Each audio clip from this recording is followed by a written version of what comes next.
തൃശൂരിലും mayor സ്ഥാനത്തെ ചൊല്ലി കോൺഗ്രസിൽ തർക്കം രൂക്ഷമാകുന്നു. ഡോക്ടർ നിജി ജസ്റ്റിനെ മേയറാക്കുന്നതിലാണ് തർക്കം. മുൻപരിചയമില്ലാത്ത നിജിയെ മേയറാക്കുന്നതിന് പിന്നിൽ KC ഗ്രൂപ്പിന്റെ നീക്കം എന്നാണ് ഒരു വിഭാഗത്തിന്റെ ആരോപണം.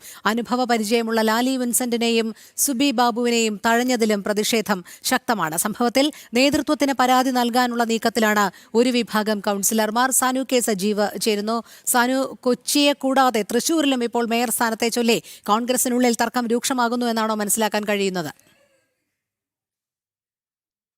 തൃശൂരിലും തൃശൂർ കോർപ്പറേഷനിലും മേയർ സ്ഥാനത്തെ ചൊല്ലി ഗ്രൂപ്പ് തർക്കത്തിൽ ആടിയുലയുകയാണ്. കാത്തുകാത്തിരുന്ന് കിട്ടിയ ഭരണമാണ് തൃശൂരിലെ കോർപ്പറേഷനിലുള്ളത്. എന്തായാലും വലിയ ഭൂരിപക്ഷത്തിൽ ജയിക്കാനായെങ്കിലും ആരെയാണ് മേയർ ആക്കേണ്ടതെന്നൊരു ചോദ്യത്തില് ഇതുവരെ ഒരു ഉത്തരം കണ്ടെത്താൻ കോൺഗ്രസ് നേതൃത്വത്തിന് കഴിഞ്ഞിട്ടില്ല എന്നുള്ളത് തന്നെയാണ്. മുൻപരിചയമില്ലാത്ത നിജിയെ മേയർ ആക്കുന്നതിൽ നിന്ന് KC ഗ്രൂപ്പ്, അതായത് നിജിയെ മേയർ ആക്കാൻ KC ഗ്രൂപ്പ് ഒരുമ്പിട്ടിറങ്ങിയിരിക്കുന്നു എന്നാണ് ഒരു വിഭാഗത്തിന്റെ ആരോപണം. മുൻപരിചയമുള്ള ലാലി വിൻസെന്റിനെയും സുബി ബാബുവിനെയും തഴഞ്ഞുവെന്നും ഒരു വിഭാഗം ആരോപിക്കുന്നുണ്ട്. ലാലി വിൻസെന്റിന്റെ പേര് ഉയർത്തിക്കാട്ടിയായിരുന്നു ഈ കഴിഞ്ഞ തദ്ദേശ തെരഞ്ഞെടുപ്പിൽ കോൺഗ്രസിന്റെ എല്ലാ പ്രവർത്തനങ്ങളും നടന്നതെന്നാണ് നമുക്ക് കാണാൻ സാധിക്കുന്നത്. അതായത് കോൺഗ്രസ് വൻ ഭൂരിപക്ഷത്തില് അവിടെ അധികാരം പിടിക്കുന്ന സമയത്തും ഒരു വിഭാഗം നേതാക്കൾ ഒന്നാകെ പറഞ്ഞത് ലാലി വിൻസെന്റ് ആവും മേയർ എന്ന് തന്നെയായിരുന്നു.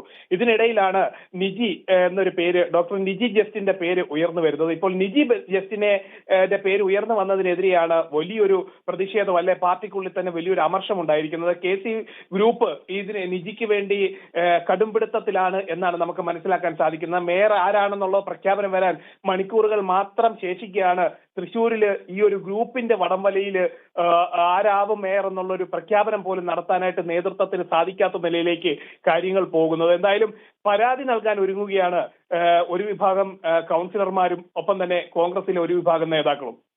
ശരി, സാനു കെ സജീവാണ് വിവരങ്ങൾ നൽകിയത്.